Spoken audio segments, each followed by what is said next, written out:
Hola.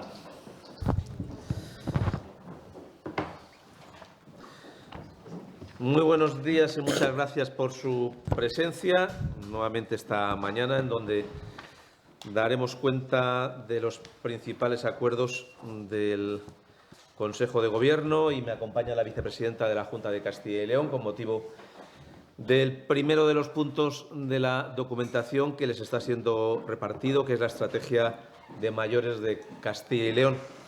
Comienzo felicitándoles a todos ustedes, o al menos la mayoría de ustedes, con motivo del Día de la Radio, y a aquellos que se dedican a ese medio como profesión, pues mi felicitación, y a aquellos que somos oyentes habituales, pues también nos felicitamos de la existencia de ese medio informativo y el servicio público que ofrece al conjunto de los ciudadanos. Yo relataré el resto de los asuntos del Consejo de Gobierno y cederé la palabra a la vicepresidenta para el primero de ellos, que es el que les he relacionado anteriormente. La Junta ha presentado hoy la comunicación respecto de las ayudas concedidas por el Instituto de Competitividad Empresarial de Castilla y León y CECIL en el año 2024. Estamos hablando de un total de 1.202 subvenciones a empresas por un importe de más de 75 millones de euros, y eso supone un incremento de casi el 50%, en concreto el 49,5% respecto del ejercicio inmediatamente anterior. Esta subvención induce un conjunto de inversiones por parte de las empresas que ascienden a casi 210 millones de euros. Estamos hablando que estas ayudas se agrupan fundamentalmente en torno a 4 ejes. El primero son para el apoyo a la inversión, 381 expedientes de ayuda por un importe de casi 29 millones de euros. El segundo, ayudas a la innovación, 398 expedientes de ayudas con un importe de más de 43 millones de euros. Y, finalmente, internacionalización, 423 ayudas a empresas por un importe de más de 3 millones de euros. Se apoya el funcionamiento de la Fundación para la Promoción de los Valores y la Identidad de Castilla y León. Es una aportación de 1,3 millones de euros. Esta fundación, recordarán ustedes, que nació con el objetivo de vincularse a la celebración del 800 aniversario de la Unión de los Reinos de León y de Castilla, que celebraremos en el año 2030. Y en este ejercicio, entre sus actividades, destaca especialmente los vinculados al Día de la Comunidad, con la celebración de 12 conciertos en distintas localidades de nuestra comunidad autónoma, que son todas las capitales de provincia, más Aranda de Duero, Miranda de Ebro y Ponferrada. Todo ello en torno al día 22 de abril, la víspera del Día de Castilla y León. Desde la comunidad y desde la Junta respaldamos el asesoramiento a los emigrantes retornados a la comunidad, facilitando su integración con una subvención de 30.000 euros a la Asociación de Emigrantes Retornados, AERCIL. El objetivo es financiar los gastos derivados de los servicios de información y asesoramiento a los inmigrantes retornados y a sus familias, potenciar su integración laboral y social y promover actividades asistenciales, culturales y de ocio en beneficio de todos los miembros de esta organización. En el año pasado, AERCIL atendió casi 3.400 consultas relacionadas con el retorno a nuestra comunidad. En los últimos datos disponibles, los publicados en 2024, que se refieren al conjunto del año 2023, retornaron a Castilla y León casi 3.500 castellanos y leoneses. Es un incremento del 60% respecto de los que lo hicieron en el año 2021, que fueron 2.190. Una subvención a la Fundación más 34 por importe de 20.000 euros para garantizar los derechos humanos de los castellanos y los leoneses en el exterior privados de libertad. Se trata, entre los objetivos de esta fundación que ahora apoyamos, ayudar a los ciudadanos de nuestra comunidad que están en situación de desamparo o abandono en el extranjero, así como la defensa de los presos españoles en otros países, el asesoramiento de sus familias y su reinserción, cuando sea posible, en España. Podrán ser beneficiarios de esta subvención las personas que se encuentren en régimen de previsión preventiva o en cumplimiento de condena en establecimientos penales de otros estados y sus familias. Se excluye, en este caso, a los delitos cometidos por casos de terrorismo, colaboración con banda armada, pederastia, abuso de menores, blanqueo de capitales o delitos de sangre. Se aprueba el importe máximo de las operaciones de endeudamiento para el año 2025. Ascienden en lo que respecta al crédito a largo plazo a 1.545 millones de euros y al crédito a corto plazo a 1.200 millones de euros. Son las mismas cantidades que en el ejercicio precedente, con las que pretendemos hacer frente a estos objetivos. Esta cantidad de 1.545 millones de euros, la mayor parte, como saben ustedes, se destina a la reposición de la deuda que hay que devolver y la renovación de la misma, y tan solo una cantidad que ronda los 70 millones de euros al objetivo de déficit para este año 2025, que, según planteó el Consejo de Política Fiscal Financiera, estaría en el 0,1%. Significarles que esta cifra está ahora objeto de debate porque, como saben ustedes, en la negociación del techo de gasto del ámbito nacional parece que hay la posibilidad de modificar ese escenario de límite de gasto no financiero y la distribución del déficit entre comunidades autónomas que se acordó en el Consejo de Política Fiscal y Financiera, pero que todavía no hemos tenido conocimiento al respecto, pero sí que está sujeto esta cantidad a ese tipo de cuestiones. Y también que el crédito a corto pues trata de abordar las dificultades que pudiéramos atravesar como consecuencia de que hoy estamos recibiendo cantidades inferiores nuestra comunidad como anticipos a cuenta de lo que se nos informó en el Consejo de Política Fiscal y Financiera del mes de julio del año 2024. En concreto, estamos recibiendo cada mes la Junta de Castilla y León casi 110 millones de euros menos que lo que se nos anticipó en ese Consejo de Política Fiscal y Financiera. Algún dato relativo al tema del endeudamiento. Castilla y León ha venido rebajando su ratio de PIB, de deuda sobre PIB. Actualmente está ya por debajo del 19%, en concreto el 18,9%, es 2,3 puntos inferior a la media nacional y, por tanto, estamos entre las comunidades menos endeudadas. Tenemos un alto nivel de solvencia financiera, como ha calificado últimamente la agencia Moody's en su último informe, que nos sitúa en el rating Baa1 con perspectiva positiva, elevando el que teníamos anteriormente y el máximo del que podemos disponer como comunidad autónoma dentro del contexto nacional, y significarles también que el 70% de nuestra deuda está concertado a tipo de interés fijo y, por tanto, no sujeto a los vaivenes siempre muy coyunturales de los tipos de interés en el mercado. 3,6 millones de euros para la protección frente a incendios con infraestructuras en actuaciones en monte de utilidad pública de Ávila, Burgos, León, Salamanca y Zamora, confinanciados con el Fondo Europeo FEADER. Son labores que consisten en gradeos, claras, cortas y desbroces preventivos de incendios forestales, el mantenimiento y mejora de los caminos forestales, la generación de cortafuegos y la mejora, recuperación y ampliación de puntos de agua. Tienen ustedes el detalle de las actuaciones relativas a esta inversión. 1,9 millones de euros para el cuidado de los bosques de todas las provincias de Castilla y León mediante la lucha contra plagas y enfermedades en masas forestales. Se financia con los fondos FEADER de la Unión Europea. Tienen ustedes también el detalle de la inversión que se pretende hacer y un cierto análisis por provincias.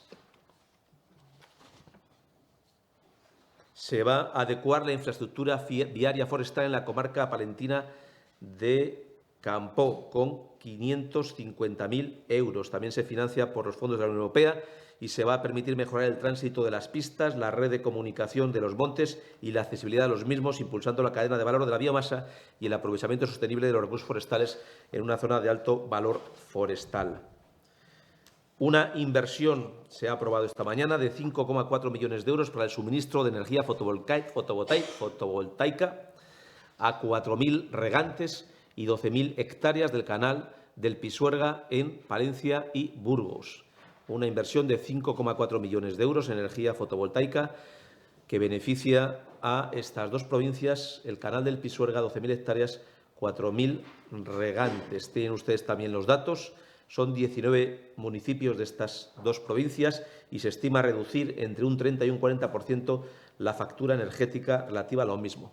Sí les señalo que, al margen del detalle que tienen ustedes aquí, en donde se habla de los megavatios, las toneladas de dióxido de carbono que se ahorra y la relación completa de los municipios, que esta actuación se encardina dentro del plan que la Junta de Castilla y León está impulsando de energías alternativas en comunidades de regantes y que contempla esta inversión, junto con el resto, 63 millones de euros de inversión y va a suponer el desarrollo de instalaciones fotovoltaicas para el riego sostenible en 92.300 hectáreas.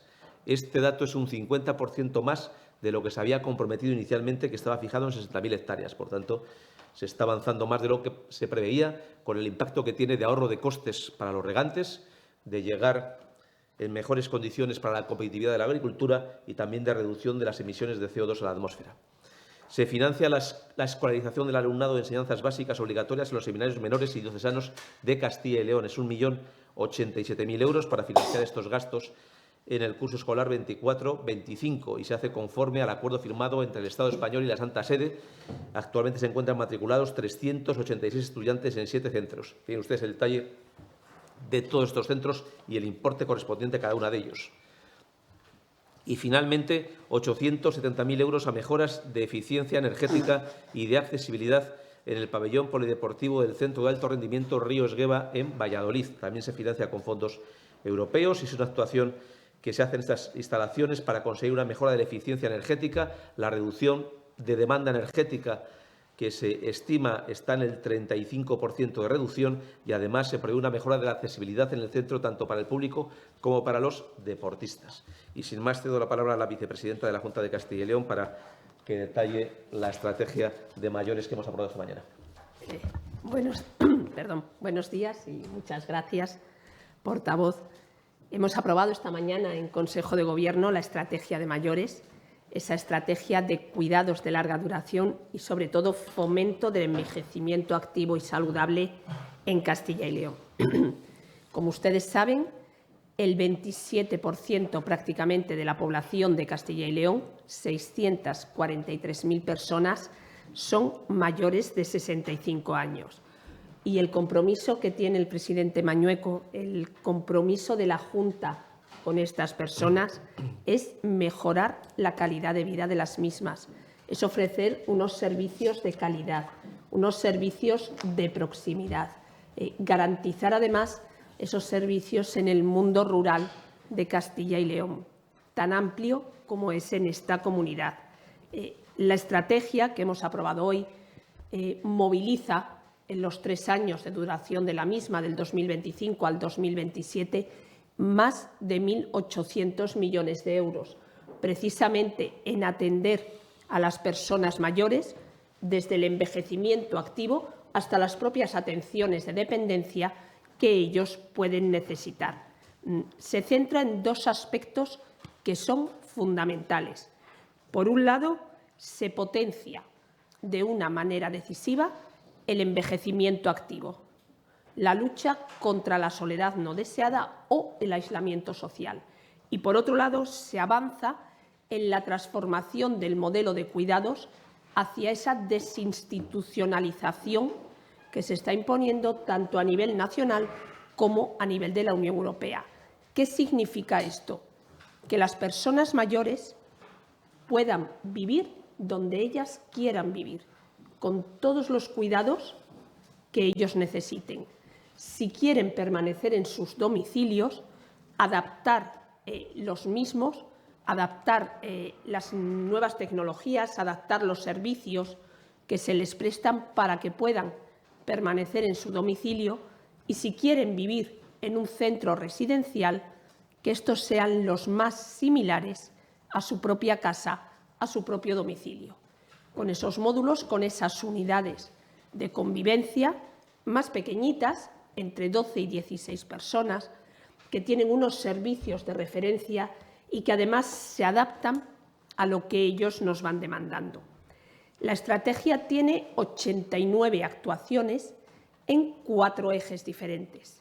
El primero de ellos es el de los derechos, la autonomía y el proyecto de vida de las personas mayores. El segundo, la prevención de la dependencia a través del envejecimiento activo y la lucha, como les decía, contra la soledad. El tercero es la desinstitucionalización de los servicios y el enfoque comunitario. Y el cuarto de los ejes es la innovación y el fortalecimiento de la participación. Esta estrategia apuesta por el mundo rural, apuesta por llevar los servicios a las personas que viven en el mundo rural. Apuesta por acercar esos profesionales, pero también por apoyar, por ayudar a los cuidadores de estas personas mayores que viven en el mundo rural. Apuesta por generar empleo, un empleo que además no se deslocaliza. Con los programas que hay ahora mismo, por cada 100 personas atendidas, se generan aproximadamente 60-70 puestos de trabajo en el mundo rural, lo que ayuda también a fijar población. La estrategia es una estrategia participada, en la que hemos oído las demandas de las personas mayores, lo que ellos nos han trasladado.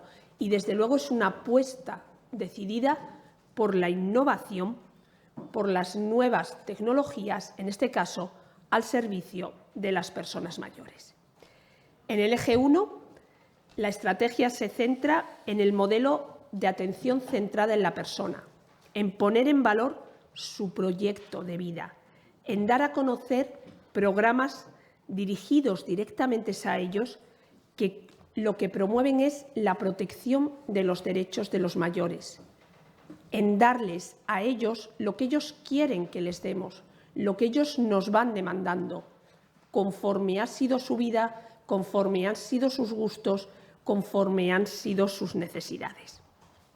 El segundo eje de la estrategia es la promoción del envejecimiento activo, incrementar las actuaciones que se realizan al respecto.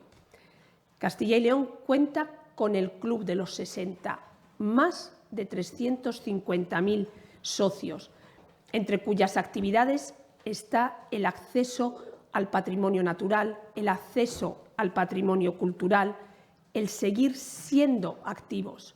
El viernes pasado el presidente presentaba ese nuevo Carné 60, Castilla y León, que lo que quiere es ofrecer más ventajas a las personas mayores, que tengan descuentos en comercios, que puedan acceder más fácilmente a la cultura, por ejemplo, que puedan informarse de lo que ocurre en su entorno, que haya más actividades.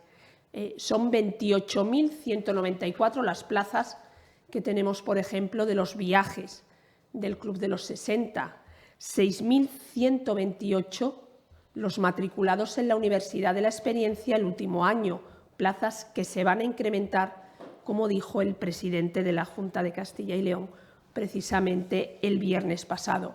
Hay que incrementar las actividades que se realizan en el mundo rural. 1.913 asociaciones, de las cuales 1.541 están federadas. Apostar por lo que las personas mayores nos están trasladando. Quieren aprender las nuevas tecnologías, avanzar en el uso de las nuevas tecnologías, de los medios telemáticos, facilitar el transporte entre unos municipios, entre unos pueblos y otros, para que se puedan acceder a esas actividades que además continúan planificándose según lo que ellos van demandando. Gimnasias, bailes, encuentros, por ejemplo, para hablar de exclusión financiera, para hablar de las nuevas tecnologías, para ayudarles a prevenirles sobre el uso de las nuevas tecnologías.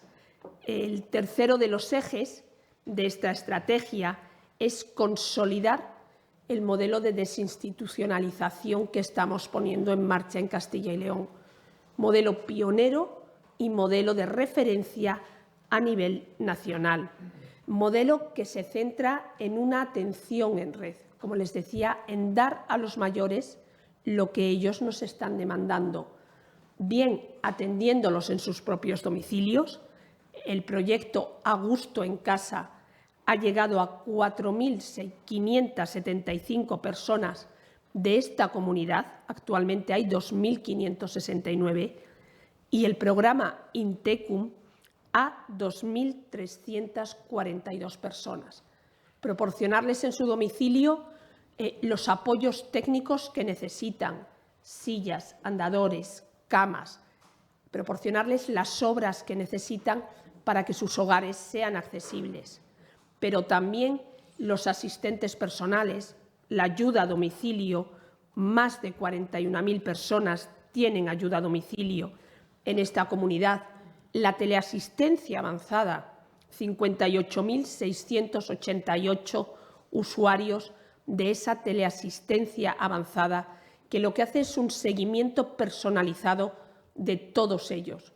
No solamente el botón cuando el mayor necesita algo, cuando se ha caído, sino todas esas llamadas que se hace preguntando cómo están, cómo se encuentran, qué estado de ánimo tienen, que les gestionan las citas médicas que pueden necesitar.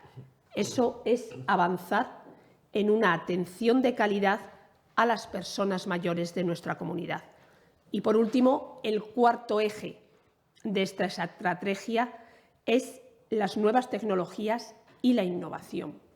La innovación al servicio de los cuidados, la innovación al servicio de las personas que más lo necesitan, la introducción tanto en las residencias como en los diferentes hogares, no solo de la teleasistencia avanzada, no solo de esos dispositivos que pueden detectar humos, que pueden detectar caídas, esos sensores de movimientos, sino también de los robots sociales que les ayudan a comunicarse, que les ayudan a hacer esos ejercicios, a mantenerse en forma, la introducción del uso de las pantallas y de las distintas aplicaciones que van vinculadas a la misma. La semana que viene se celebra la Feria Internacional vinculada a los cuidados en Zamora, donde se pondrán de manifiesto, donde se expondrán las nuevas tecnologías que hay a nivel internacional, a nivel mundial, precisamente para facilitar la vida de las personas mayores. Castilla y León ha sido referencia en cuidados a las personas mayores. Castilla y León es referencia en la actualidad de los cuidados a las personas mayores y, desde luego, vamos a seguir incorporando todas las innovaciones, todas las nuevas tecnologías para seguir siendo referencia. Eso es lo que trabajamos en esta estrategia que se ha aprobado hoy. Pues muchas gracias, vicepresidenta. Pues sin más, estamos a su disposición para cualquier pregunta de este tema o de el que ustedes estimen conveniente.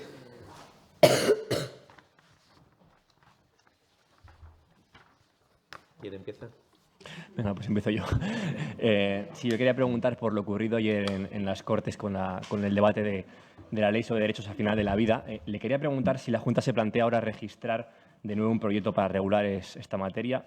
Y se lo pregunto porque en el anteproyecto que presentaron en 2021 se decía en ese texto que respondía a la necesidad de avanzar en la humanización de la asistencia sanitaria y de garantizar los cuidados paliativos a toda la población. Entonces, mi pregunta es si ahora eso ya no es una necesidad. Gracias. Pues, naturalmente, respetamos el debate parlamentario que se produjo ayer en las Cortes de Castilla y León. Somos conscientes que en este momento lo que queda es menos de un año para que se tengan que convocar las elecciones. Precisamente hoy, los ciudadanos de Castilla y León hace 3 años estaban votando y, por tanto, hemos cumplido 3 años desde las últimas elecciones y este es un escenario temporal que no podemos ignorar a la hora de plantear una iniciativa de este calado que exige una serie de trámites de muy largo recorrido. Pero eso podría haber facilitado que se tramitaran en las Cortes y a través de ese periodo de presentar unas enmiendas, ¿no?, en el texto que se debatía ayer. Esa vía no estaba descartada desde el inicio, entonces. Pero, como usted bien señala, el debate de ayer de las Cortes es un debate legislativo, nosotros somos el Ejecutivo y respetamos el debate que se produjo ayer. Y habla de un plazo largo para esta legislatura, pero habrá que tramitar más leyes en las Cortes. ¿No se va a frenar la legislación? No, naturalmente. En muchas de ellas, lógicamente, llevamos tiempo trabajando.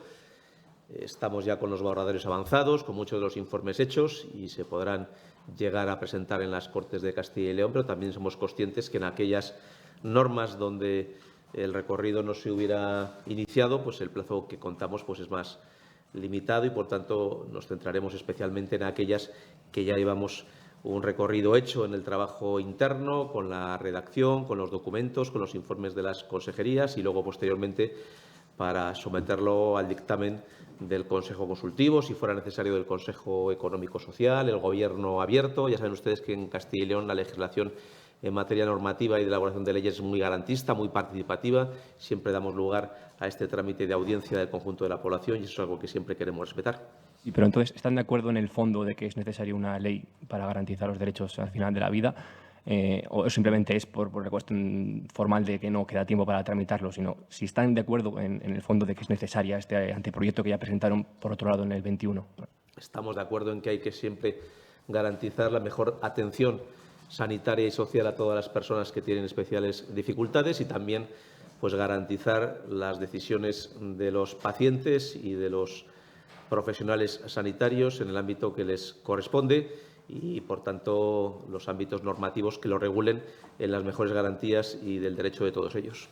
¿Y eso está garantizado en Castilla y León a día de hoy, como dijo ayer la procuradora del PP que intervino en las Cortes? Pues entendemos que sí, hay normativa autonómica y nacional en esta materia que es de aplicación y que ofrece una amplia garantía tanto para los pacientes como para los profesionales sanitarios en el ejercicio de sus derechos. Y hoy hemos conocido varios datos estadísticos, entre ellos, no sé si a lo mejor es mejor que me conteste la vicepresidenta, la tasa AROPE habla de que el 24% de la población de Castilla y León está en riesgo de pobreza y ha crecido un 1,6% con respecto a los datos de 2023, son los datos de todo el año 2024. Y, por otro lado, para el portavoz se ha registrado un incremento de la población del 0,14%, se encuentra entre las tasas más bajas de España, 3.365 más habitantes más y en su mayoría inmigrantes, o sea, gente que ha venido de fuera. No sé si me puede valorar estos dos datos. Gracias. ¿Cuál era el segundo? De la población. Ese me lo ha preguntado a mí. Ah, vale. Sí. Bueno, Sí, ya ven ustedes que hacemos un ejercicio de no discutir entre la vicepresidenta y el portavoz del Gobierno, que quizá no sea muy habitual en otros escenarios tras consejos de ministros, ¿no? totalmente de acuerdo, portavoz. Sí, a ver, la tasa AROPE, lo hemos dicho siempre, las cifras de la tasa AROPE, no solo esa que se da, sino otras que hacen también referencia a la pobreza infantil, la carencia de los hogares y demás, son más bajas que la media nacional. Eso no es óbice para que sigamos trabajando para reducir esas tasas. Hay que ponerse en el contexto en que estamos, de unos años, subida de la inflación permanentemente, subida de los precios de los alimentos más básicos, un descenso en los hogares del poder adquisitivo de los mismos factores que de alguna manera pueden influir. Este Gobierno piensa en las personas más vulnerables, en las personas que más lo pueden necesitar, pero también piensa en esas personas de clase media que en un momento dado pueden estar pasando problemas. Hemos puesto en marcha las ayudas a las hipotecas. Tenemos convenios firmados con las diferentes compañías eléctricas precisamente para que no se corte el suministro a los hogares que más lo pueden necesitar. Se han incrementado las ayudas de emergencia, tanto el número como también los umbrales de renta, para poder acceder a las mismas. Y hace apenas unas semanas el presidente de la Junta de Castilla y León firmó con las 45 entidades sociales de la comunidad que están dentro de las distintas plataformas, de las distintas organizaciones que trabajan con las personas más vulnerables, ese pacto social por las familias de Castilla y León, que lo que quiere es, trabajando conjuntamente con ellas, dar respuesta precisamente a estas situaciones que se pueden producir. Esa es la línea, desde luego, en la que nosotros vamos a seguir trabajando, en la que este Gobierno va a seguir trabajando, que es ayudar a las familias de Castilla y León, porque a pesar de que los números sean mejores o sean más bajos de lo que es la media nacional, no podemos estar en esos números de pobreza. Hay que apostar por los más pequeños, hay que apostar por la educación como forma de salir precisamente de estas situaciones de pobreza. Hay que apostar porque las familias puedan tener un empleo, cosa que paradójicamente no hace el ingreso mínimo vital, una prestación que se da a cambio de nada frente a la renta garantizada de ciudadanía, por ejemplo, que va vinculada a la inserción laboral o que va vinculada a que los menores vayan al colegio, que no haya absentismo. Eso es, desde luego, en lo que vamos a seguir trabajando, en ayudar a las familias más vulnerables, pero en ayudar también a esas familias de clase media que lo pueden necesitar ante situaciones de dificultad que estén atravesando. Y la otra cuestión que usted planteaba, siempre es positivo aumentar la población, pero es un dato que hay que ver con prudencia. Es positivo que aumente la población de Castilla y León. Llevamos varios años en que se va produciendo un incremento de nuestra población y no siempre ha sido así, con lo cual, sin lugar a dudas, hay que felicitar por este dato, pero también hay que verlo con mucha prudencia, porque algunos de los problemas desde el punto de vista demográficos que tenemos los tenemos todavía hoy y los tenemos la mayor parte de los países avanzados. Castilla y León es una tierra que está demostrando tener más capacidad de llegada de personas que vienen del exterior. Es una tierra que tiene un saldo migratorio positivo. Son más las personas que vienen a vivir entre nosotros que aquellas que, estando en Castilla y León, se van a otros territorios de España o de fuera de España. Pero también es cierto, y por eso la prudencia, que nuestro saldo vegetativo sigue siendo negativo. Tenemos una alta tasa de defunciones como consecuencia de nuestra muy alta esperanza de vida y también tenemos un nivel muy bajo de natalidad, que es algo que compartimos con la mayor parte de los países desarrollados. Sobre ese punto particular es donde tenemos quizá que hacer más hincapié en remover cualquier obstáculo que dificulte a una persona, a una pareja o a una familia que lo desee, pues tener un hijo o una hija, y en ese sentido pues van todas las ayudas que hemos puesto en marcha, desde ayudas directas como el bono nacimiento o el cheque concilia, o hasta ayudas vinculadas a gestión de servicios públicos,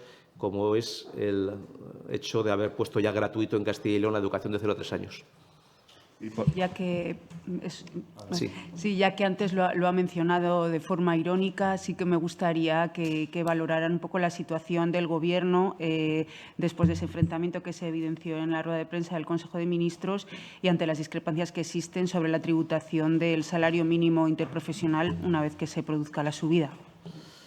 Bueno, yo valorar la situación del Gobierno de España, lo vieron ustedes y desde el punto de vista institucional, quizá no sea conveniente que sea yo quien entre a hurgar en esa herida que todos vimos. Sí que me preocupa más el fondo de la cuestión, que es el hecho de que llevamos varios años consecutivos de pérdida de poder adquisitivo de los trabajadores, porque es verdad que las retribuciones pueden haber incrementado nominalmente y en términos brutos, pero como consecuencia de las altas tasas de inflación que hemos vivido y de la subida de impuestos, pues en términos netos hay una pérdida de poder adquisitivo de la mayor parte de los trabajadores en España. Esta es una realidad que no podemos ignorar porque es un hecho cierto. Hemos vivido tasas de inflación incluso superiores al 8%. Ahora estamos en una tasa de inflación del 3%, que es una cifra todavía muy elevada y que está haciendo esa pérdida de poder adquisitivo que se une, aunque nominalmente y en términos brutos pueda haber una subida salarial que en algunas ocasiones ni siquiera llega a recuperar la inflación, como se salta en la escala de gravamen del IRPF sin que se haya producido la deflactación de la tarifa, lo que está haciendo es que este incremento en términos brutos nos está traduciendo en el mismo porcentaje en términos netos y, por tanto, los salarios están perdiendo poder adquisitivo. Eso es lo que nos preocupa a nosotros, que muchísimas personas, y especialmente aquellas que tienen más problemas, más dificultades, salarios más bajos, están viendo en el paso del tiempo la pérdida del poder adquisitivo de sus salarios, y sobre esto es sobre lo que tendríamos que actuar, y quizá es lo que el Gobierno el otro día puso de manifiesto, que estaba más centrado en sus problemas internos que en resolver los problemas de los ciudadanos, que es a lo que nos tenemos que dedicar todos los gobiernos y es lo que hacemos el Gobierno autonómico. Entonces, ¿usted considera que no debe tributar por el IRPF, el salario mínimo interprofesional?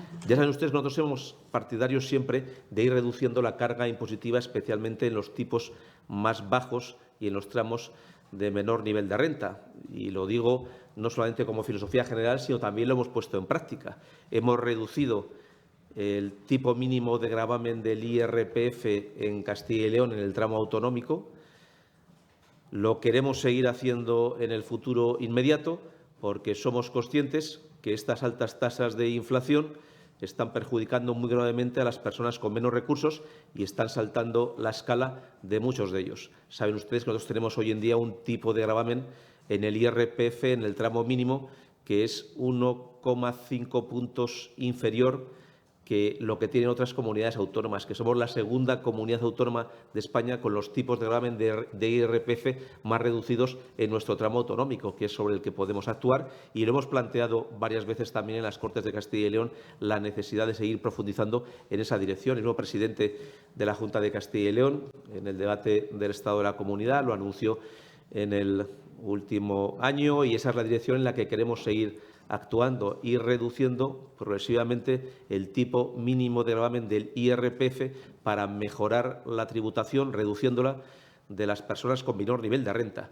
Y lo que plantea el Gobierno es justo todo lo contrario, incrementar la tributación de las personas con menor nivel de renta, bien mediante subidas de impuestos, bien mediante la no deflactación de la tarifa o la no reducción de los tipos mínimos de gravamen que hacen que muchas personas salten de escala y una parte muy importante de esa subida nominal se pierda por la subida de impuestos, además de lo que ya se está perdiendo, lógicamente, como consecuencia de la inflación, que estamos en niveles pues todavía muy elevados en este momento concreto. ¿Su propuesta al respecto sería elevar el tipo mínimo exento o sería algún tipo de bonificación para no perjudicar a los que cobran el salario mínimo interprofesional?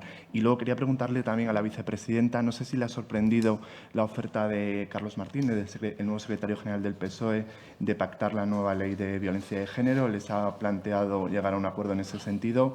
No sé si ven margen para el acuerdo con el PSOE y si estarían dispuestos a entablar algún tipo de negociación. Pues, ¿cuál es nuestra propuesta? Hay varias alternativas, lógicamente, de actuar en favor de las personas con menor nivel de renta en el IRPF.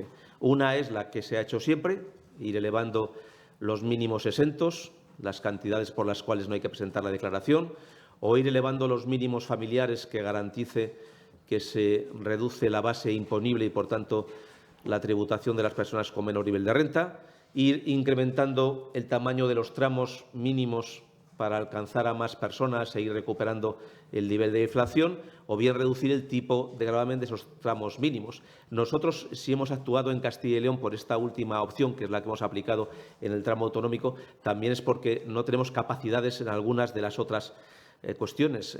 Nuestra capacidad tributaria normativa en IRPF es limitada a algunas cuestiones, entre las que sí que podemos actuar está en el tipo de gravamen de cada uno de los tramos y lo hemos usado para reducir esos tipos de gravamen. Hay comunidades autónomas que lo han usado para incrementar el tipo de gravamen en alguno de los tramos. Nosotros lo hemos utilizado para esta reducción. Pero yo, desde el punto de vista técnico, tampoco hoy quisiera decir cuál es la que tiene que tomar el Gobierno. Sí que hay varias alternativas para evitar la tributación de las personas con menor nivel de ingresos o con menor nivel de renta. Les he planteado algunas de ellas. En el pasado, la fórmula que se había utilizado siempre en España es elevar el nivel mínimo de obligación para hacer la declaración de la renta. Pero, insisto, caben alternativas como ir aumentando el mínimo exento y la reducción de la base imponible, ir incrementando el tamaño del tramo sobre el que se aplica la tarifa o ir reduciendo los tipos de gravamen de cada uno de estos tramos, especialmente de los más bajos. Lo que no había ocurrido nunca es que las personas con el menor nivel de ingreso tuvieran que tributar a Hacienda y, por tanto, se les subieran los impuestos y que esto, de hecho, va a producir una pérdida de poder adquisitivo en términos netos. porque si bien es cierto que en términos brutos parece que hay un aumento de la cuantía, si consideramos la inflación y si consideramos la subida de impuestos, lo que tenemos es una reducción del poder adquisitivo en términos netos para muchísimos trabajadores, especialmente los de menor nivel de renta.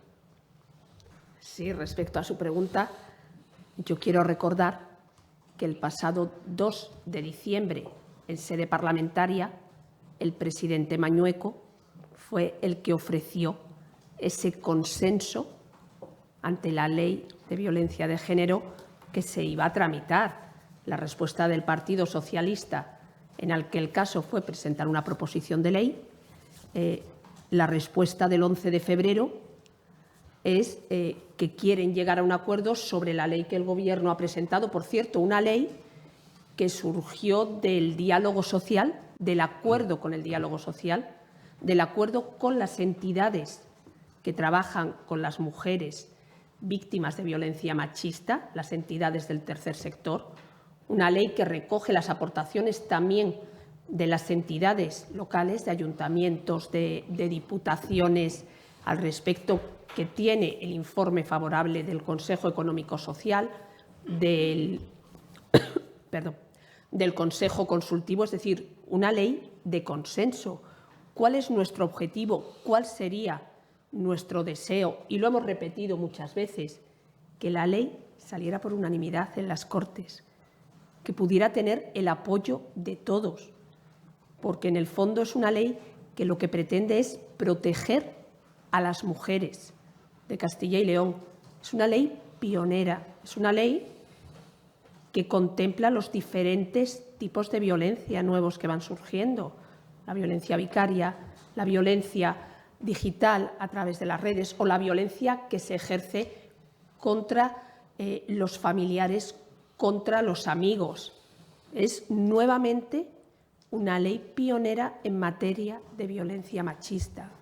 A partir de ahí, la ley está en las Cortes, la ley está en plazo de enmiendas y, desde luego, vamos a trabajar para que la ley pueda salir por unanimidad, salga con el máximo consenso de las Cortes de Castilla y León. En cualquier caso, la negociación, entiendo de sus palabras, que se tendrá que producir en el ámbito de las enmiendas. Sí, sí. Entonces, en este sentido, ¿esperan un gesto del PSOE de que pueda, por ejemplo, retirar su proposición de ley? Bueno, pues, como le digo, ellos presentaron su proposición de ley en respuesta a esa oferta de llegar a un acuerdo. Ahora ellos dicen que quieren llegar a ese acuerdo, pues a partir de ahí hay un texto legislativo en las Cortes y hay un texto sobre el que hay que empezar a trabajar para poder llegar a ese acuerdo. Sí, sobre otra cuestión, quería preguntar si la Junta va a hacer alguna aportación a la Fundación de Castilla y León para los actos que organice esta fundación para el Día de la Comunidad. Pues, en cierto modo, de forma indirecta, lo que hacemos en el presupuesto autonómico es incorporar la sección de Cortes de Castilla y León de la que cuelga la Fundación y, por tanto, indirectamente sí, en la medida en que el presupuesto de la comunidad incorpora la cuantía que se otorga a las Cortes, luego las Cortes deciden cuál es la aportación que otorgan a la Fundación y saben ustedes que la Fundación luego es muy plural en la gestión de esas actividades y, como dijimos en su momento, en nada entorpece otro tipo de actividades que podamos organizar que les hemos descrito y viene en la nota de prensa. ¿Han puesto en contacto los directivos de ambas fundaciones para precisamente no solaparse en la organización de esos actos? Yo creo que sí que están en contacto, tienen buena relación. Nosotros les vamos a manifestar, creo que lo hemos hecho ya, qué actividades son las que vamos a hacer y ellos también nos transmiten cuáles las que vamos a hacer a efectos de evitar duplicidades y garantizar las mayores sinergias posibles. De todas formas, como ven ustedes, una gran parte de las actividades de las que estamos hablando se van a hacer en el territorio, en todas las provincias y, además, en otras localidades que no son capitales de provincia, como es el caso de Ponferrada, de Miranda de Ebro, de Aranda de Duero, a las cuales no estaba llegando en el día de hoy la Fundación Castilla y León. Sí, ese 1,3 millones que destinan para funcionamiento, ¿entra también el presupuesto para la organización de estos conciertos o es únicamente para...? Sí, incorpora esta cantidad y otras actividades propias de la Fundación en este año, sí. Sí, portavoz, yo quería preguntarle, este domingo está convocada en León una manifestación por el futuro de la provincia, la convocan los sindicatos, pero se han adherido un montón de asociaciones, incluso instituciones y partidos. No sé qué mensaje desde la Junta de Castilla y León le trasladan a los ciudadanos de León a escasos días de que se produzca esa movilización y si entienden que haya dirigentes de la Junta de Castilla y León o del Partido Popular que participen. Pues sobre el asunto que usted plantea, lógicamente cualquier persona es libre de asistir a esa manifestación de cualquier partido político, lo entendemos perfectamente, y también, lógicamente, pues la presencia de cualquier ciudadano. La Junta de Castilla y León representa a todos los ciudadanos y los ciudadanos que asisten a esa manifestación también están representados por la propia comunidad autónoma. ¿Qué mensaje podemos dar? Que es lo que usted planteaba. Pues un mensaje de que la Junta de Castilla y León está comprometida claramente con el futuro de la provincia de León, con el futuro de los servicios públicos desde el punto de vista de las prestaciones sociales y de la calidad de los servicios públicos, pero también del futuro del desarrollo económico y la creación de empleo. Es la Junta de Castilla y León la que impulsa el mayor polígono del noroeste de la península ibérica, que es el polígono de Villadangos del Páramo, que tiene una importante ampliación de casi 2 millones de metros cuadrados, que gran parte de esas parcelas están ya hoy vendidas. Es la Junta de Castilla y León la que está impulsando la ampliación del Parque Tecnológico de León tras el éxito de la primera fase, donde la mayor parte del terreno está ya vendido y está ya utilizado por parte de empresas. Es la Junta de Castilla y León la que en el Bierzo pues está en disposición de hacer inversiones en el polígono del Bayo o apoyar al Ayuntamiento de Ponferrada en el polígono de la Llanada, por poner tan solo algunos ejemplos. Son muchas las empresas ubicadas en León o con proyectos e iniciativas para León que han recibido el apoyo de la Junta de Castilla y León, no solamente en temas industriales, sino también en temas vinculados a la logística. El propio presidente de la Junta de Castilla y León pues ha tenido la ocasión de hablar de algunas inversiones muy importantes que desde el punto de vista logístico se han hecho en Villadangos del Páramo. No me refiero solo a alguna que lleva más tiempo, como es el caso de Mercadona, sino también más recientemente pues el caso de Lidl o de Día, por poner tan solo algunos ejemplos pues muchísimo más recientes. Este es el compromiso que tenemos, que somos también conscientes de que el León pues tiene serias dificultades, básicamente pues por la vinculación histórica a un sector productivo que ha visto su fin, que es el sector de la minería y de las centrales térmicas. León tuvo miles de puestos de trabajo vinculados a la minería, hoy no tiene ninguno, y León también tuvo miles de puestos de trabajo vinculados a las centrales térmicas y las 4 centrales térmicas fueron cerradas. Saben ustedes nuestra opinión, nosotros no éramos partidarios de un cierre tan acelerado de las centrales térmicas y siempre insistimos en que antes de los cierres vinieran las alternativas.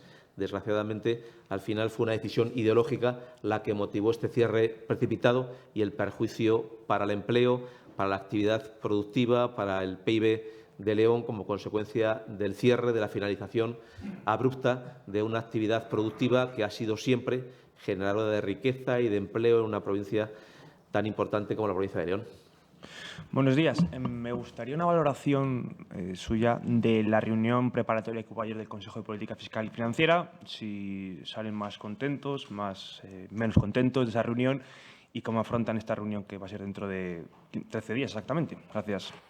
Pues salimos preocupados, porque todas las comunidades autónomas de todo signo político, y aquí incluyo también comunidades autónomas de régimen común, que han salido hoy en los medios de comunicación sus posiciones claramente contrarias a lo que pretende hacer el Gobierno, pues manifestamos nuestra opinión y la respuesta del Gobierno fue claramente insatisfactoria. Primero, porque no está atendiendo esta demanda que hacemos el conjunto de comunidades autónomas y, segundo, porque no vemos que se dé la participación en términos de igualdad a todas las comunidades autónomas. La insistencia ha sido muy clara de todas ellas que se garantice la igualdad, la solidaridad, la suficiencia de recursos y el coste en la prestación de los servicios públicos. Todos somos partidarios de que haya un informe técnico para analizar este coste efectivo en los servicios públicos, que la valoración de la población ajustada es solo una parte de la financiación autonómica, pero que hay que verlo en su integridad y no se ha planteado por parte del Gobierno una solución integral. Y muy al contrario, vemos que el Gobierno sí que ha llegado a un acuerdo con una serie de partidos separatistas y trata de imponer ese modelo al resto de comunidades autónomas que no hemos participado hasta el día de hoy en esa negociación. ¿Qué es lo que le pedimos al Gobierno? Que con carácter previo a la reunión del Consejo de Política Fiscal y Financiera renuncie expresamente a poner en marcha de forma unilateral todos los acuerdos de financiación autonómica que ha firmado con los partidos separatistas y que coinciden en la fragmentación de la Agencia Tributaria Española, de la salida de alguna comunidad autónoma del régimen común y de la creación de un modelo desigual entre las comunidades autónomas y, por tanto, hay una muy amplia mayoría de comunidades autónomas que le estamos pidiendo esto al Gobierno. Igualdad, solidaridad, suficiencia de recursos, financiación del coste efectivo en la prestación de estos servicios públicos y, sobre todo, que no haya unos partidos separatistas que jueguen con la ventaja ya de haber alcanzado unos acuerdos que son preferentes y que al resto pues correspondería a los restos de lo que no se ha distribuido con esos partidos separatistas.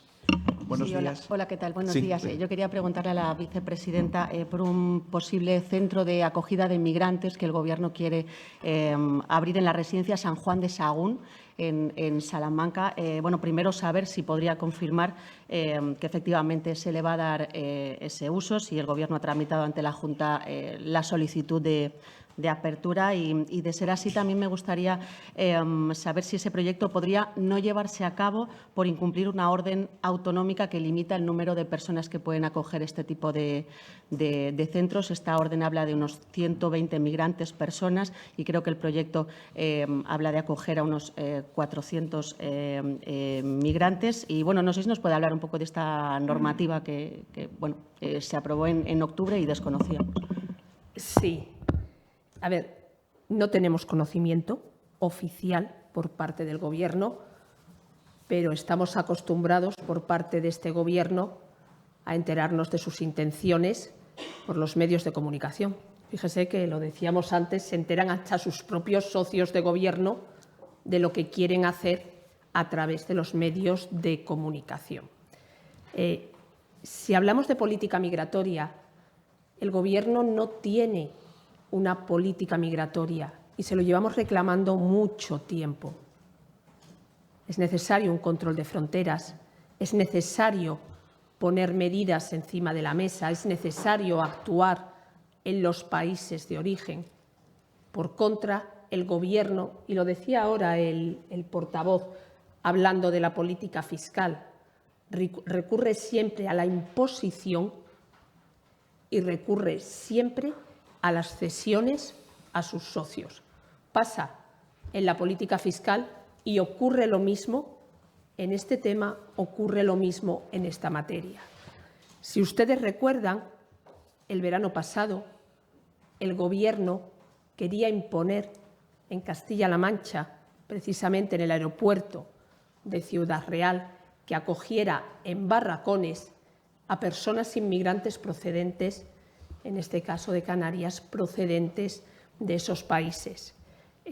Ante esa situación que, como les digo, nos tiene acostumbrado el Gobierno de España, de una imposición, de enterarnos de las cosas, como usted acaba de decir en el caso de Salamanca, por los periódicos, sin que haya una negociación, sin que haya una comunicación, dictamos desde la Consejería de Familia y dentro de las competencias que tenemos la orden de autorización y puesta en marcha de los centros para personas vulnerables. En Castilla y León se atiende a todas las personas con dignidad. Se atiende a todas las personas con una atención de calidad. Y eso es lo que se pretende con esa orden.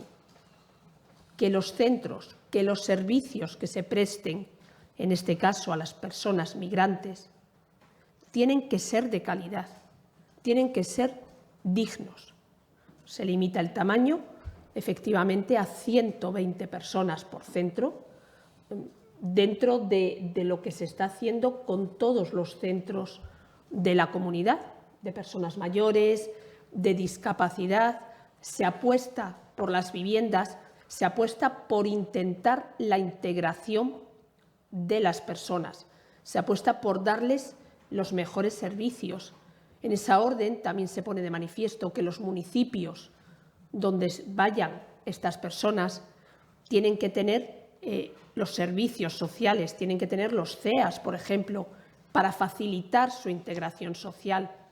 Tienen que tener un centro de salud para facilitar esa asistencia sanitaria.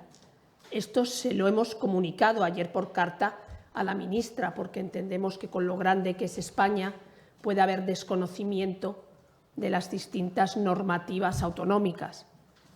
Que las personas inmigrantes, en este caso, que lleguen a Castilla y León, que ellos trasladen a Castilla y León a diferentes centros para prestar diferentes servicios. Estos servicios tienen que estar autorizados por la Comunidad de Castilla y León y tienen que cumplir estos requisitos. Como les digo, Castilla y León es solidaria. Castilla y León quiere lo mejor para las personas vulnerables. Queremos unos cuidados de dignidad. Queremos que las cosas se hablen, que nos las comuniquen, que se debatan dentro de los órganos que tienen que debatirse. Como vemos, el Gobierno de España siempre actúa igual, siempre actúa por imposición y siempre actúa con cesiones a sus socios, también en esta materia. Sí, no sé si desde que se aprobó en el mes de octubre se han denegado permisos de apertura. Se aprobó en el mes de noviembre, el 7 de noviembre está publicada en el boletín y no ha habido solicitud de nuevos servicios. Ahora mismo, como les digo, nos hemos enterado por parte de la prensa de que el Ministerio quería abrir en Salamanca un centro con más de 400 personas migrantes, cosa que con la normativa sería inviable. Consejera, pero ¿esto afectaría, por ejemplo, a centros de estancias temporales como los que se abrieron, por ejemplo, en Villaquilambre, que generan cierta polémica? Sería necesario comunicarlo también. La propia orden dice que para los centros que ahora mismo estén en funcionamiento hay un plazo de 2 años para adaptarse, como pasa con casi toda la normativa que entra en vigor, que hay un plazo de adaptación, pero cualquier entidad que trabajase con personas migrantes o albergues de personas vulnerables, evidentemente tendrían que cumplir los mismos requisitos. O sea, no se podría abrir un centro para migrantes sin el permiso de la Junta, sin una autorización. Sin la autorización para prestar el servicio de atención a esas personas vulnerables en unas condiciones adecuadas. Lo que se pretende es facilitar la integración, lo que se pretende es la mejor atención a estas personas, por supuesto. Migrantes o otros colectivos de personas vulnerables que existen. No va solo la orden, no es solo para ellos, son para cualquier centro de personas vulnerables. Sí, no sé si también con esta medida buscan limitar esa acción unilateral que critican del Gobierno y si saben cuántos menores le correspondería llegar a Castilla y León en este último acuerdo entre Gobierno y Canarias. Bueno, el último acuerdo que ha habido es el de la conferencia sectorial de julio, que a Castilla y León llegaron 21 migrantes. Nosotros no tenemos noticias de ningún acuerdo más en ningún órgano adecuado, que es donde se tiene que hablar, donde se tiene que debatir. ¿Y sobre limitar la acción unilateral del Gobierno en este sentido, en el reparto? Bueno, nosotros lo que le decimos al Gobierno es que se tiene que adaptar a la normativa de las comunidades autónomas dentro de las competencias que tienen las comunidades autónomas, que es lo mismo que le está diciendo el Tribunal Constitucional en diferentes sentencias. Hay que respetar las competencias de las comunidades autónomas. En el caso de las personas migrantes, los adultos son competencia del Gobierno de España. La inmigración, la política de inmigración de que carece este Gobierno es competencia suya y lo que estamos diciendo es que tienen que adaptarse a la diferente normativa autonómica en Castilla-La Mancha o en Castilla y León, que si la desconocen, que nosotros se la remitimos, la normativa para su conocimiento. Sí, buenos Dejamos días. a Álvaro que pregunte, que es el día de la radio. Quería hacerle dos preguntas al portavoz. Hoy hay varias concentraciones en Castilla y León. Una de ellas es de la UCCL ante la Consejería de Agricultura por la situación del ovino de leche. Piden a la Junta que se meta en el conflicto y que ayude a solucionar este tema de los precios. No sé qué mensaje se les traslada. Y otra cuestión relativa a la provincia de León.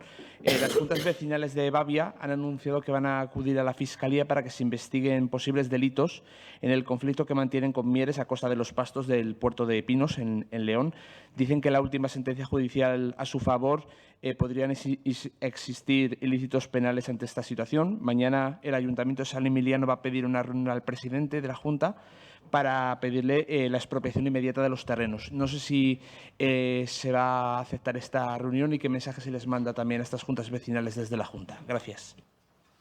Pues plantea usted dos cuestiones. La primera de ellas, lógicamente, es que nosotros, en relación con el precio de la leche de ovino, actuaremos conforme a la Ley Agraria de Castilla y León, conforme a la Ley de la Cadena Alimentaria y, por tanto, ponemos a disposición, lo hemos hecho ya, la Junta de Arbitraje, que es la que tiene como función mediar entre compradores y vendedores, entre los ganaderos y la industria, a los efectos de establecer si el precio del que estamos hablando es el que cumple las condiciones de la ley y, por tanto, el mecanismo más adecuado para poder alcanzar este tipo de soluciones en el arbitraje es esta Junta de Arbitrajes, sin perjuicio de la existencia de otras posibilidades que pueden ejercer el conjunto de los ganaderos. Nosotros, esta es una oferta que hacemos, que ponemos a disposición, y esta Junta de Arbitraje está para esa función, para intentar mediar, para intentar alcanzar un acuerdo y para que el precio sea un precio justo y un precio dentro de la normativa de la Ley de la Cadena Alimentaria y que garantice, en definitiva, que el precio siempre está por encima del coste de la producción. Y el segundo de los asuntos que usted plantea, pues dos observaciones. El primero de ellos es que consideramos que es una buena noticia para Castilla y León. Esta sentencia del Tribunal Superior de Justicia de Asturias se corresponde con los intereses de Castilla y León. Es una muy buena noticia para Castilla y León, para la provincia de León y para toda la zona que está afectada por el conflicto de Pico Pinos. Y, en segundo lugar, que nosotros vamos a analizar con detalle el contenido de la sentencia, vamos a estudiar cuál es nuestra mejor participación, vamos a estar siempre apoyando los intereses de los ganaderos de nuestra comunidad autónoma, de los ganaderos de León y, lógicamente, la soberanía de nuestra comunidad autónoma en relación con las capacidades que estos municipios y estas juntas vecinales tienen en su territorio.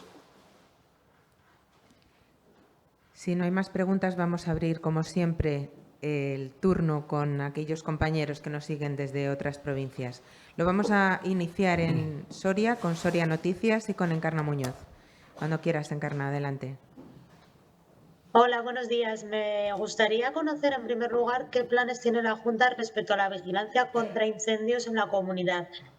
Últimamente, ya lo sabrán, se está hablando del cierre de torretas y, no sé, creo que tanto a los profesionales como a los ciudadanos quizá les faltan los motivos. No sé si nos puede explicar qué valor añadido aportan las cámaras de vigilancia en esta materia, si se trata de una cuestión de ahorro, cuánto se podrían ahorrar las arcas autonómicas con la instalación de estas cámaras, si se van a cerrar torres de vigilancia contra incendios en la comunidad y qué va a pasar con esos trabajadores que se queden sin torreta donde trabajar.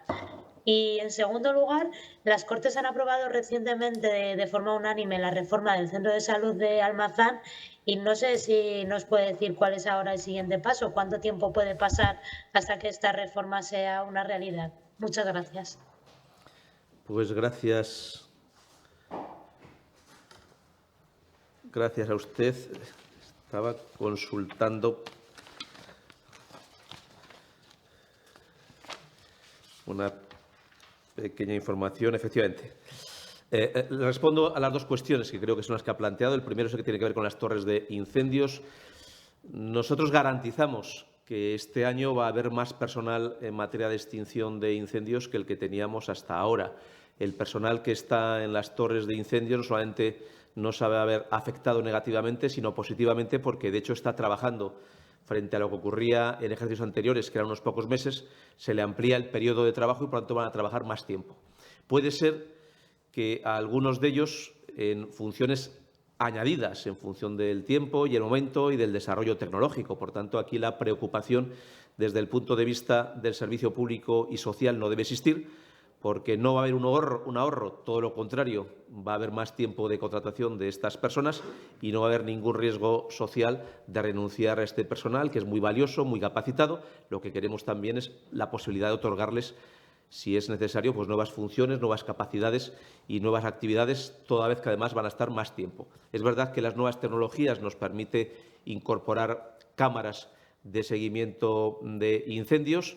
Sería ilógico el renunciar a las posibilidades que las nuevas tecnologías nos ofrecen en materia de extinción de incendios. También el seguimiento de los incendios por satélite es una novedad y esto tiene que reconfigurar necesariamente el operativo de incendios para hacerlo más fuerte, más sólido y más eficaz, con más personal, con más tiempo de trabajo, pero también con más medios tecnológicos. No se trata de renunciar a los medios tecnológicos, se trata de incorporar a los medios tecnológicos y se trata también de dar nuevas capacidades al personal que tenemos, más tiempo de trabajo para que puedan hacer más tareas y ser más eficaces en la extinción de incendios. Por tanto, desde el punto de vista de tranquilidad, desde el punto de vista de los recursos, va a haber más recursos.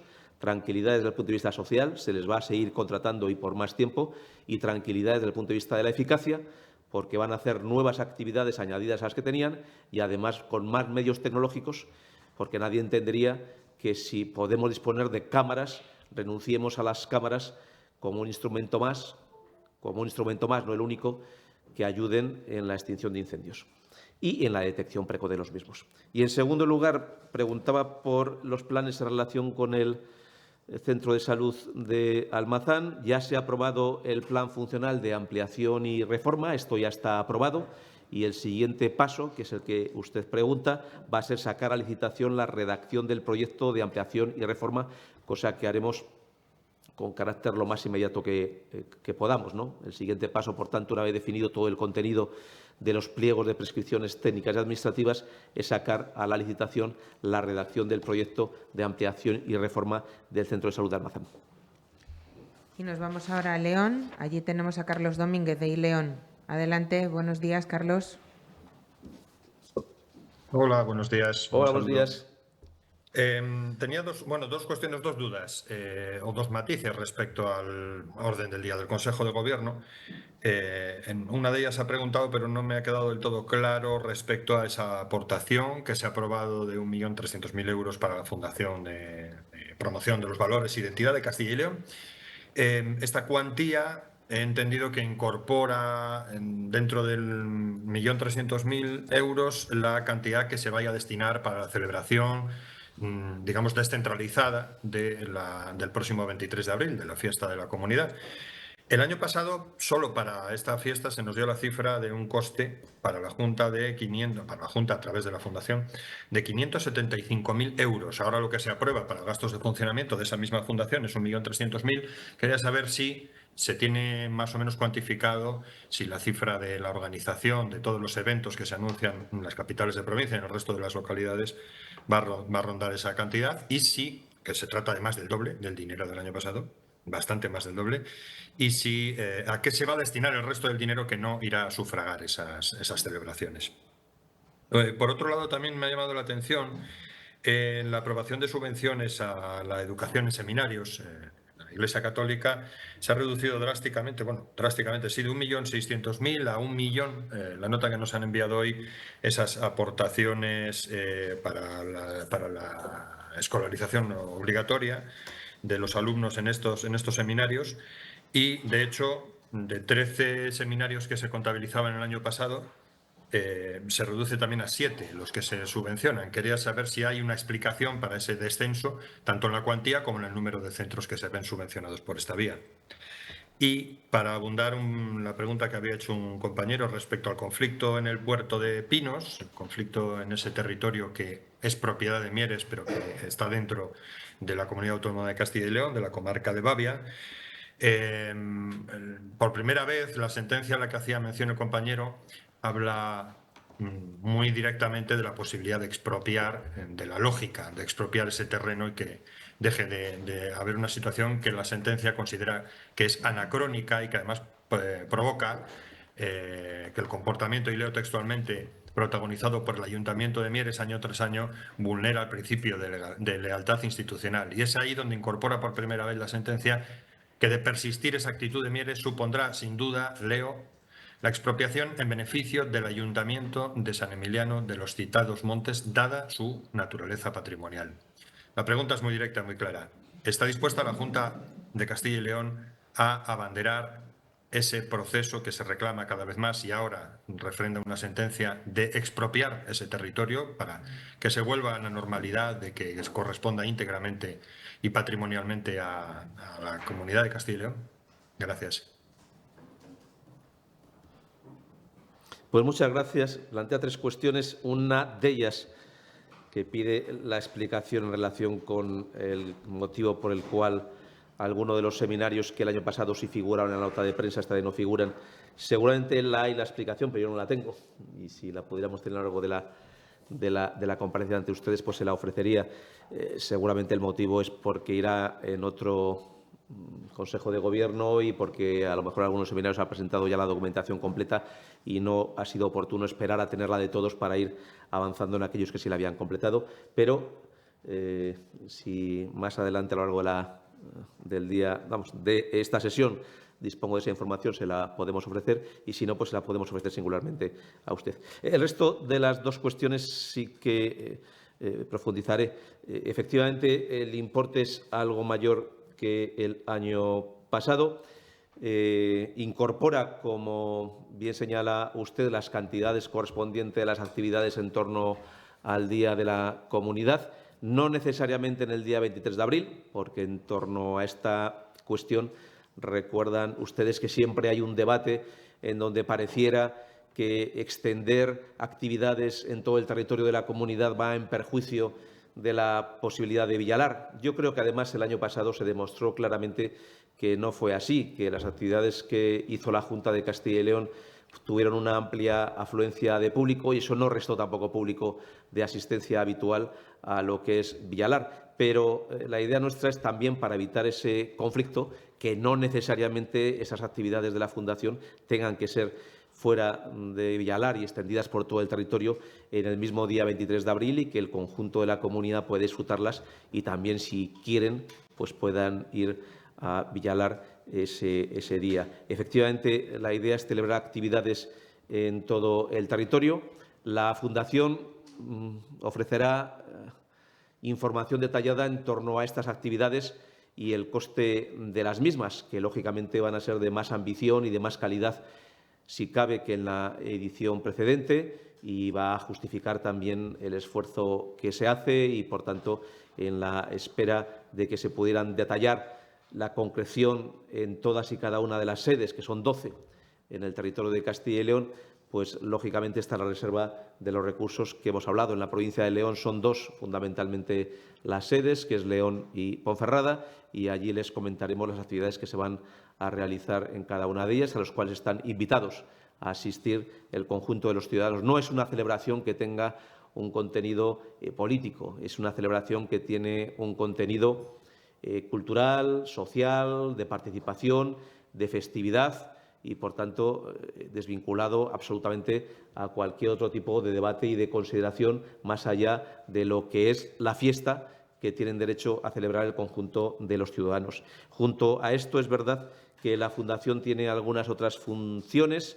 También en esa información se les podrá detallar y en el horizonte más mediato, no el inmediato de este año, pero sí en el más mediato, a final de la década, la celebración de ese 800 aniversario de la unión con Fernando III de los reinos de León y Castilla en el año 1230.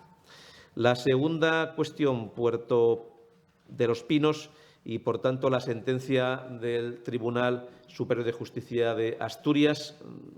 Insistimos en la satisfacción que nos produce que la sentencia atiende los intereses de nuestra comunidad autónoma. Son muy positivos para Castilla y León, para esos municipios, para esas juntas vecinales. Les da la razón y es muy importante que quien les dé la razón, además, sea el Tribunal Superior de Justicia de Asturias, que se la quita al Ayuntamiento de Mieres y se la ofrece claramente a los intereses de nuestra comunidad autónoma.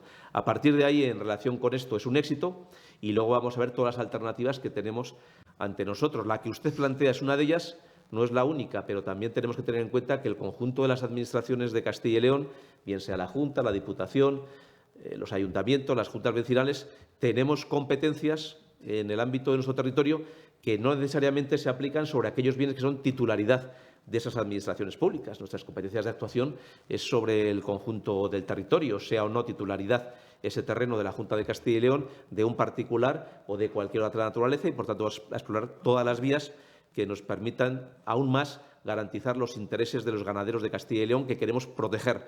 Es un doble objetivo: proteger los intereses de los ganaderos de Castilla y León y proteger los intereses de soberanía de Castilla y León. ¿Alguna pregunta más? Terminamos. Gracias. Pues muchas gracias a todos ustedes. Muchas gracias. Y se lo agradecemos.